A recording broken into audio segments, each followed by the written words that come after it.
everyone, and welcome to my channel. Today, I'm going to be talking about President Biden's recent pardons of family members and staff. Okay, this is something very personal to me, I think. Okay, 100%. This is a really interesting and complex topic, guys. So I want to tell you, I'm very excited to share my thoughts on it with you. We're going to be watching and reacting to PBD Podcast.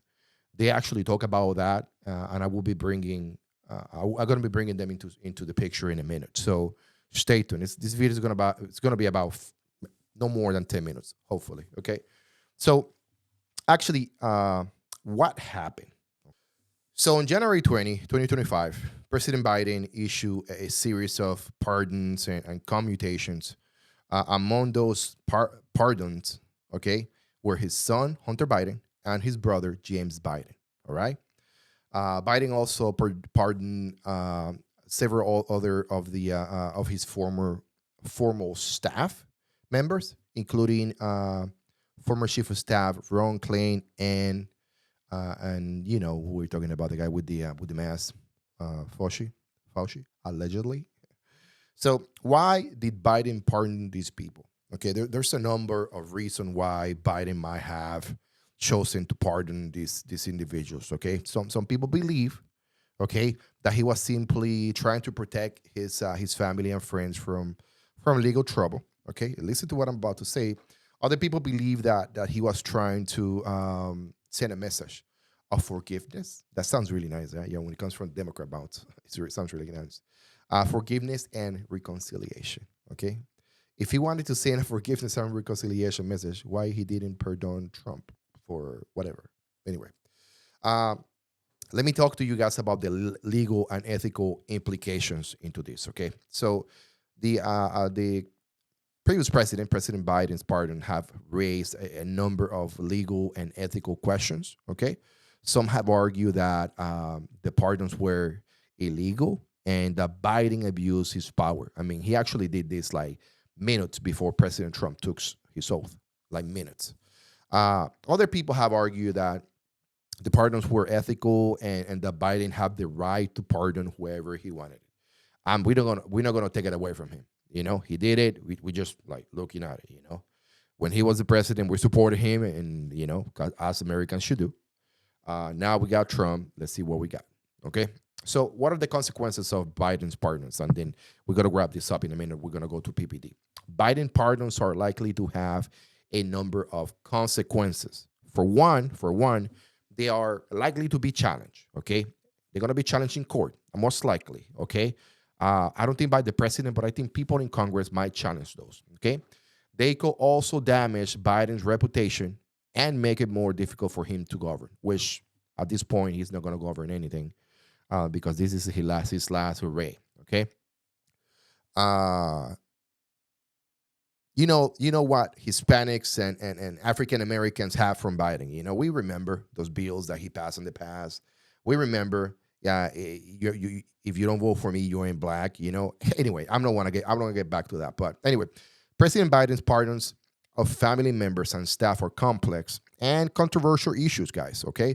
There are a number of different perspectives on this issue, and it's important to consider all sides before forming an opinion. That's what I can tell you right now, okay? Before you form your opinion, we need to think about all the things that happen. But anyway, let's go and let's look at what PBD have to say about this. And he talks about it afterwards. What does he do? He had already known that Biden pardoned Fauci, Milley, and the January 6th panel, which means they can't get in trouble for fabricating any other thing because it's done. So all the lies, all the documents, the 10,000 documents that they're saying was shredded, that Trump claimed it was shredded, no one's going to be able to see because they're pardoned, right? Now, imagine that happens to you the day of you're about to give inauguration. You're ready to go after Fauci to find out what happened, or Milley, or go after all these guys, right? Can't. It's done. Pardon's there. Pardon is there. And he make a great point, guys. He make a great point, I mean, on the timeline of these events and why Biden waited until the last minute to make this or to take into action these pardons, guys. Okay, I'm gonna tell you something, but I really don't think that this is a Biden only idea. I don't think this is a Biden only action. I think there's a lot of people behind these pardons let me get back to PBD. He got something else to say about this. And you are still biting your tongue because you're about to see this guy that does this, and you're going to give your speech. You're going to become a president while all these guys sitting to your left, the Kamalas, the Bidens, the Obamas, the Clintons, all of these guys sitting to the left were causing mayhem in your personal life for 4 years. They try to make your life a living hell. And then quietly, what does Biden do when Trump's on stage? In the final hours, he pardons relatives, family members, brothers. He didn't do that with the Fauci and others. He did it while Trump was getting up there. Joe Biden issued preemptive pardons to safeguard individuals from potential reprisals by incumbent President Trump. Recipients including 5 Biden family members, brothers, James and Frances Biden, sister, Valerie Biden Owens, wife's sister, and her husband, John Owens, not the John Owens, we know this is a different John Owens, and James's wife, Sarah, as well as figures like General Milley, Fauci, and members of the bipartisan family. Biden stated these are exceptional circumstances, baseless and political motivated investigations wreak havoc, okay?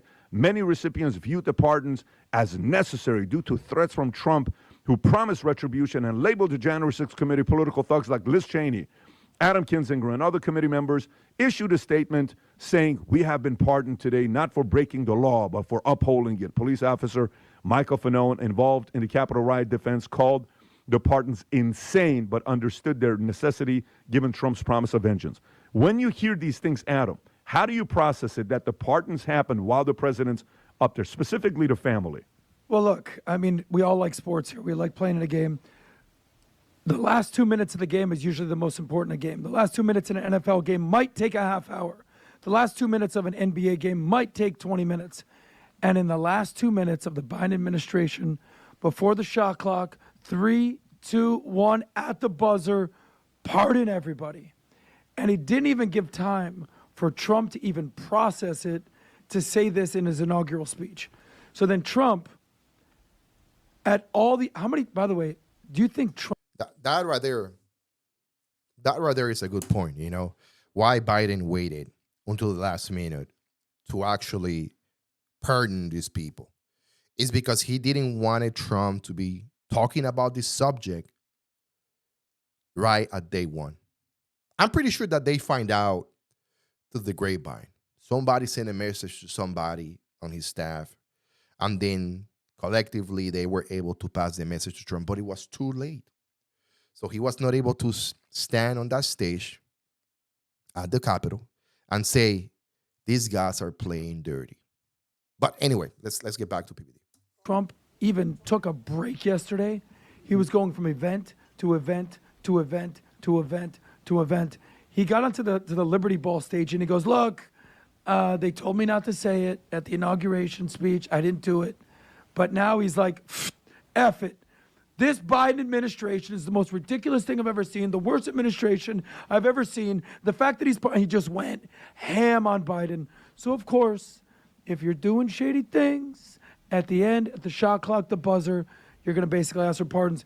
And then I made a great tweet yesterday. I said, oh, yeah, he pardoned his entire family, but he forgot to pardon himself. Right, Tom? He did. My reaction to all that was I was not surprised. And here's why I wasn't surprised. They worked tooth and nail to prevent the investigation. Because there was an investigation that was going on. I mean, never mind Hunter's laptop. They had got into the financial records. And there were how many of those? Vinny, you remember that? Adam, you remember it too. Remember how many accounts and sub-accounts there were where money was going to Biden family members? And they had tracked it. Mm-hmm. They had tracked it. They had the digital fingerprint of why were these amounts of money getting split up, and they were going to all of these Biden family accounts. The answer is Hunter was on the energy board of that energy company. Burisma, I believe, is Yep. what you're talking about. Burisma, and got some sort of payments. And for some reason, those payments were getting split up and waterfall over the whole family. And so at the buzzer, what did he had to do? He had. Let me stop this right here, guys. You know, they did actually they ran this like a business operation. You know, if you really think about it, you know, you create an LLC, you create this and that, you create an S corp, you create an organization to support another organization. You know, it's not money laundering, but it's to prevent them from having some type of recourse or some type of fault if something bad happened. But why the one thing they were in waiting or expecting was for them to lose the election, because I'm pretty sure they were trying to hide this. But with Trump winning the election, now they're finding themselves in this conundrum where they need to act fast. And I'm pretty sure that we're going to, during the next 4 years, we're going to find out. I would say during the first year, we're going to find out more things than what we know right now. But, I mean, they played the game. They did play the game. I mean, these people were making millions. While you and I were, you know, kind of put into different, you know, rooms. You can go out, you can gather, you can go to church, you can do this, you know, you can't do that. You got to put this on you. You know, the little thing that they put in your, I mean, man, let's get back. Had to cover the whole tribe. Now, there's something interesting. I read a day ago where this was, you know, the Biden pardons. We were, all of us here, we had kind of a text thread among us. We were saying, like, what is a pardon? Well, I went in and looked, and Gerald Ford's reasoning for pardoning Richard Nixon is he felt that his resignation and the public comments made of the resignation was an admission of guilt. A pardon used to be something that comes to you after the world is convinced and you've gone through this thing called due process. And you're guilty and you're actually serving some time, or you're indicted and you're on the edge of the cliff. The court case is almost done, but they agonize on whether they should. Remember, Gerald Ford was a longstanding member of the House of Representatives. He was actually on the Warren Commission for the Kennedy assassination, which is a whole nother story. But Gerald Ford said, I don't know if we should pardon Richard Nixon. And he was talked into it because they said, well, his resignation and the comments he made and the additional comments he's made publicly, it's an admission of guilt. And since it's an admission of guilt, I can pardon Richard Nixon. That's what a pardon does. That's what it's done historically. What Biden did was gave all of his family members Teflon vests. Nothing's going to stick. Hey, you can investigate. You can do it. Not one of these people had been indicted. Not one of these people had been pulled in front of a special committee. Not one of these people had been pulled in front of a grand jury. He just goes, all right, this is what we're going to do here. Everybody gets a pardon. A pardon for what? He just wrapped all of his family in a Teflon suit. It's an admission of guilt, Tom, is exactly what it is. But you know what, guys? I blame Donald Trump. I blame Donald Trump. He showed his hand way too early, said everything that he was going to do, and this is what they did, Tom. This is Trump jumping ahead and saying, I'm going to do this, I'm going to do this, I'm going to do that. He should have stayed quiet. Everybody says that we're these blind loyalists. No. That's a problem that I had, Tom. He said everything that he was going to do. So all those people around him, the Chuck Schumers, the Nancy Pelosi's, the Obamas, Hunter, everybody said, Dad or Mr. Biden, please help us. He's going to do this, okay? And especially after hearing what Speaker Johnson said in that interview with Barry Weiss, they were all, he's not making any decisions, which I think it's all BS. But let's think about it. Schiff doesn't have a pardon. Alejandro Mayorkas doesn't have a pardon. I think now he should be going after those people that made the decisions, because one of the worst ones, and Pat, you guys saw this, I tweeted it yesterday, was Mr. Fauci, whatever you want to call him. I think that's one of the most spit in the face. I made the comparison to him to that guy, Tom, you actually told me his name, who was that Hitler's Nazi scientist, Joseph Mengele. Yep. He experimented on children with all that stuff. Fauci experimented with HIV-positive orphans with experimental drugs causing side effects. He did all these experiments on kids, vaccinating all these freaking children. Everything that he did, everything that Fauci did to give him, and mind you, he was under Trump. He was under, 7, I believe, Rob, administrations or presidencies. That is one of those, in my opinion, those deep state actors that main goal was to destroy this country. And if you've read The Real Dr. Fauci, which you told me to read, I still can't believe that book is true. Still to this day. I think that's one of the biggest spits in the face. And that's why when I hear people say, oh, you think it's cool that he pardoned January 6 people that yelled and hit a cop? I don't give a shit. Sorry for my language. I want all of them out of jail. If Dr. Fauci, to me, who has crimes against humanity, okay, is going to walk free for the rest of his life and get Secret Service protection that I'm paying for, to hell with that. I wanted everybody from January 6th out. That's the biggest problem that I have, is that guy. Yeah, I mean, look, Tom, here's a question for you. This is your opinion again when you're comparing all my these guys with opinion. Fauci. But, All my opinion. Tom, let me ask you, aside from Nixon, Ford, who else in the history of presidents has been pardoned for not committing a crime? Matter of fact, That right there is a great point. You know, and I listened to the podcast earlier. Let me tell you something. Patrick is going down hot on this topic. So I want you guys to pay attention. He's going to talk about federal crimes. Let's get back to it. in fact, Rob, if you can go online and type in, because this is what I did, and I texted all of you guys. What's the definition of a pardon? And just go to the top and let's read it together to the audience. Gang, if you don't mind, do it on your own phone if you can't see it. Okay. Definition of a pardon. Okay. If you go up there, I think I put something else. Well, the action of forgiving or being forgiven for any errors or offense. He obtained pardon for his sins. Okay. So if you type in who do presidents pardon, just type in who do presidents pardon. Perfect. That's the explanation. Zoom in a little bit. Pardons extend to all federal criminal offenses, except in cases of impeachment, and entail various forms of clemency, including commuting or postponing a sentence, remitting a fine or restitution, delaying the imposition of punishment, and proving amnesty of an entire group or class of individuals. So what's the key word? Federal criminal offenses. Okay. So what is Fauci a criminal? Is Mayorkas, is Milley a criminal? Are Biden's siblings all criminals? What president in the history has ever pardoned their siblings, Rob? You know, rather I have to say something, man, for you guys out there watching. I know I said it was going to be like 10 minutes, but it's got a little bit longer. That right there, man. That right there just, and women. That right there just ended for me. I right there, I'm like, you know, I did have a little bit of hope for the Democrat establishment right now, but right after I listened to this, I was like, yeah, they're screwed.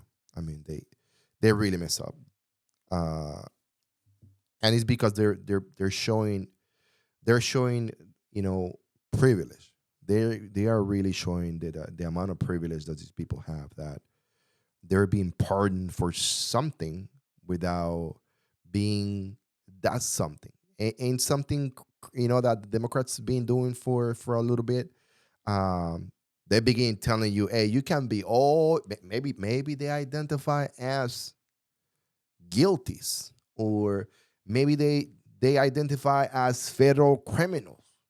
And Biden decided to, hey, if you identify as that, let me give you a pardon. You know, at this point, I am like out of words, guys. We're going to finish this right here. We're going to give some thanks to Patrick. Guys, if you're here with me right now, like the video and comment on that video, okay? Let's give the mic back to Patrick.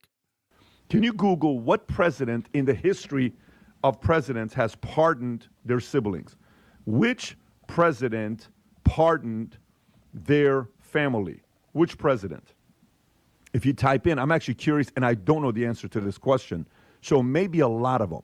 But if you want to find out which president, Vinny, you want to go ask on ChatGPT and ask which presidents pardoned their relatives. So Bill Clinton pardoned his brother for. Roger Clinton, President's brother, was pardoned for drug charges after having served the entire sentence more than a decade earlier.